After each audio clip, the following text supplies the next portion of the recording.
Spoštovani, od samega začetka, vse od razglasitve naše neodvisnosti in od vojne za Slovenijo, še nikoli nismo bili v težjem položaju. Predsednik Svetovne zdravstvene organizacije je včeraj koronavirus razglasil za sovražnika človeštva. Nevarnost je hujša kot v klasični vojni, razen če je v njej uporabljeno biološko orožje. Dokler ne bo na voljo cepiva, je naša edina možnost upočasnitev širjenja virusa. Zato smo v bitki s časom. Kot vlada smo prisegli v petek zvečer. Običajno imajo vlade na voljo 100 dni, da se ekipirajo in pripravijo na redno delovanje. Mi smo imeli na voljo največ polovico ene sobote, večina ministrov niti to ne. Zato smo bili primorani ustanoviti krizni štab, ki je v bistvu vlada razširjena s ključnimi strokovnjaki in operativci. Deloval bo, dokler se vlada v celoti ne postavi na noge. Iskrena hvala vsem, ki sodelujete v njem, še posebej pa iskrena hvala vsem tistim, ki ste pravočasno javno opozarjali na nevarnost. Če ne bilo teh vaših glasov, včasih osamljenih v puščavi, bi bili danes v še težjem položaju. V Evropi so danes države, ki so z epidemijo že vitalno prizadete, države, ki so zaradi zamud na robu kaosa in razglašajo klasična izredna in vojna stanja, dve državi, ki sta imeli za obrambo pred epidemijo izdelane ustrezne načrte, ter večino ostalih, v katerih improvizirajo, a to delajo v glavnem utečeni in večinoma dobro organizirani državni aparati. V Sloveniji smo zamudili. Opazovali smo dogajanje v severni Italiji in nismo verjeli, da virus od tam lahko pride k nam prej kot do Rima ali do Sicilije. Celo v času šolskih počitnic nismo dajali nobenih potrebnih nasvetov našim državljanom. Poslušali smo, da imamo državni načrt za epidemijo, niso pa nam povedali, da je to načrt za epidemijo gripe. Poslušali smo, da imamo dovolj zaščitne opreme, v resnici pa so bila skladišča glede na potrebe praktično prazna.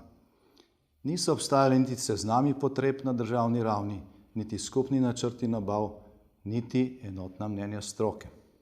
Pričakal nas je kaos. Že sredi februarja smo javno zahtevali sklic seje Sveta za nacionalno varnost, sklicana pa je bila šele 9. marca. Zahteve stranke, zdaleč največjo podporo volivcev, več kot 3 tedne ni ignorirala samo takratna vlada, ampak tudi osrednji mediji. Zato naj danes ob vseh kritikah glede ukrepov, ki letijo na nekaj dni staro vlado, vsak najprej pogleda vase. Je pa seveda kritika dovoljena. Vlada je v položaju, ko za spopad z epidemijo nima na voljo nobenih pripravljenih ukrepov. Vsako odredbo, vsak odlok, vsak sklep je treba napisati od prve črke naprej. Nekatere države enostavno sprejemajo odloke, ki so jih pripravili mesece in tedne prej, mi jih moramo domisliti, napisati, uskladiti in sprejeti v enem dnevu ali celo nekaj urah. In vsaka ura je v tej bitki dragocena. Zato sledimo tudi ravnanju tistih držav, ki so imeli ukrepe domišljene in pripravljene vnaprej. Naše zdravstveno osebje je med najbolj obremenjenimi in požrtvovalnimi že v normalnih razmerah.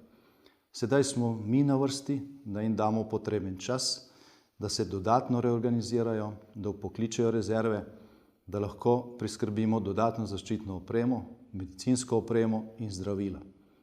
Skrbeti morajo namreč še vedno tudi za vse ostale, ki potrebujejo redno zdravljenje, zdravila in nujno pomoč. Njim in vsem ostalim na najbolj izpostavljenih mestih v tej krizi izražam veliko zahvalo in jim sporočam, da bodo vsi, ki so ali bodo dvojno obremenjeni, dobili tudi dvojno plačilo. Danes urgentno rešujemo dobave zaščitne opreme. Ni bila naročena pravočasno, zato so mnoge dobave obtičale pred administrativnimi in transportnimi ovirami. Države, ki so razglasile izredno ali vojno stanje, so s tem odpravile vrsto notranjih in evropskih predpisov. Države, ponekod tudi lokalne oblasti, izvajajo zasege tovrstne opreme. Običajne procedure marsikje ne delujejo. Države izven Evropske unije sprejemajo podobne ukrepe, kar blokira ali otežuje neposredno letalsko dostavo. Evropske smernice, sprejete za to situacijo, še ne delujejo. Rešujemo posamične primere, a položaj v celoti še nekaj časa ne bo razrešen.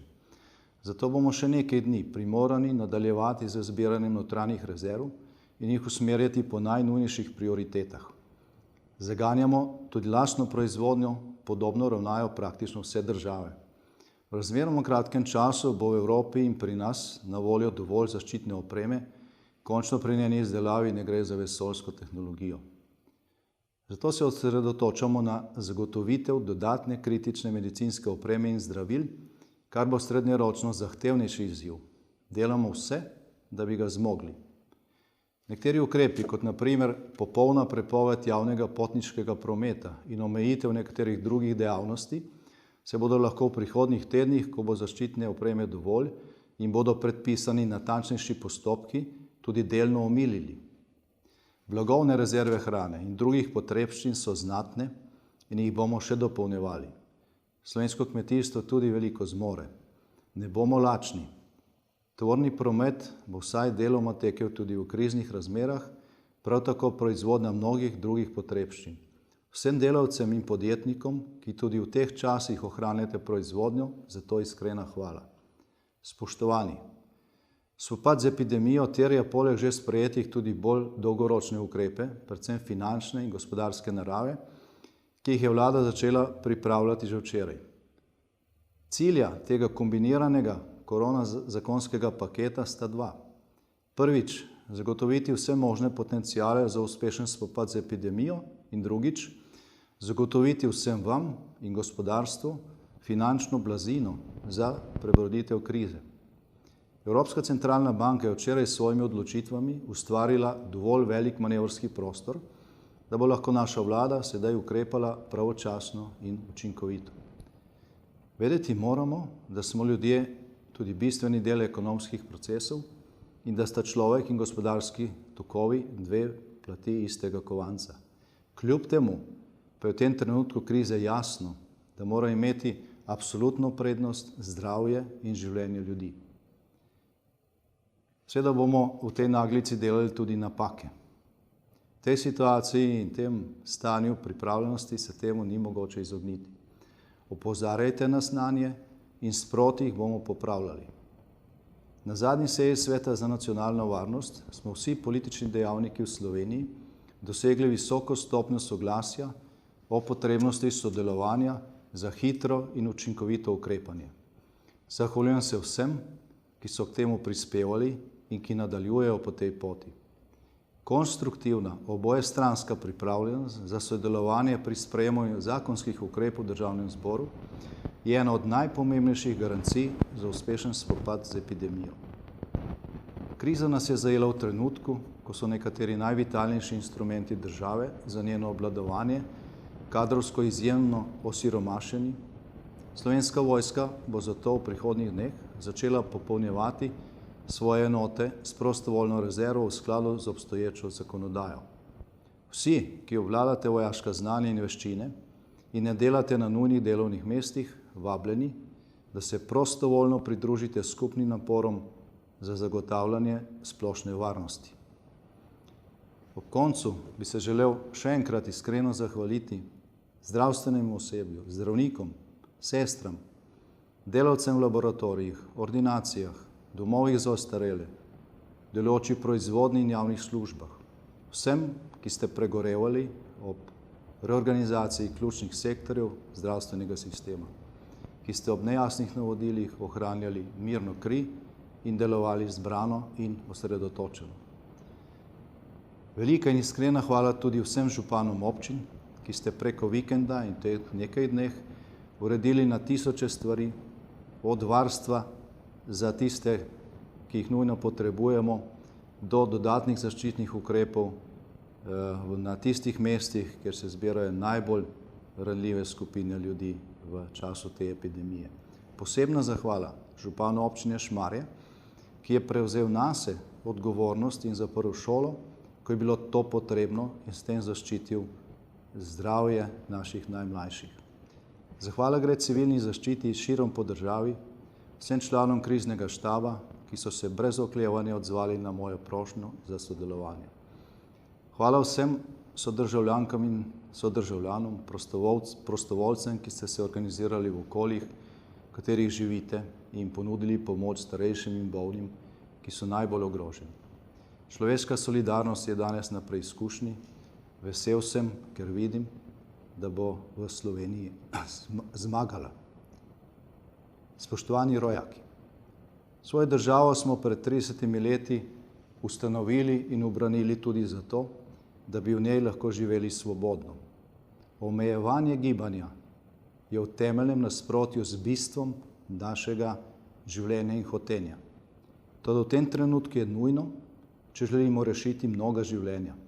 Zato prosim, da odlok o omejitvi gibanja, ki ga je vlada sprejela na podlagi zakona o nalezljivih boleznih in bo veljal od polnoči dalje, dosledno upoštevamo. V bolnišnicah imamo že tudi mlade, ki so oboleli za virusom, zato nevarnosti res ne podcenjujmo. Če smo doma, porabimo čas, ki je kar naenkrat na voljo, za družino, za študij, za kuharske recepte, za opravila na vrtu ali njivi. Preberimo knjigo, ki že dolgo časa čaka na polici, pokličimo znanca ali prijatelja, ki ga že dolgo nismo. Razmislimo o osebnih in poslovnih izzivih, ki nas čakajo po krizi. Veliko koristnega lahko naredimo zase tudi v teh časih. Veliko pa je tudi drobnih, a prijetnih stvari, za katere dolgo ni bilo časa. Bodimo v mislih in molitvah s tistimi, ki so zboleli, in s tistimi, ki varujejo njihova življenja. Ponovno vam polagam na srce.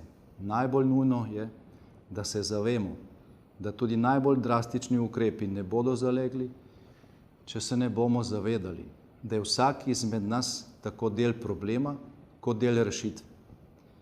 Virus lahko širimo samo mi kot posamezniki. Samo kot posamezniki lahko tudi vsaj upočasnimo širitev. Spoštovani Slovenke in Slovenci, sodržavljani, dragi rojaki. Pandemija koronavirusa je spremenila svet. Že danes je marsikaj drugače, kot smo bili navajeni, in jutri bo ta razlika še večja. Časa krize ni mogoče izmeriti, saj danes še ne, zagotovo pa ne govorimo o dnevih, temveč najmanj o tednih in mesecih.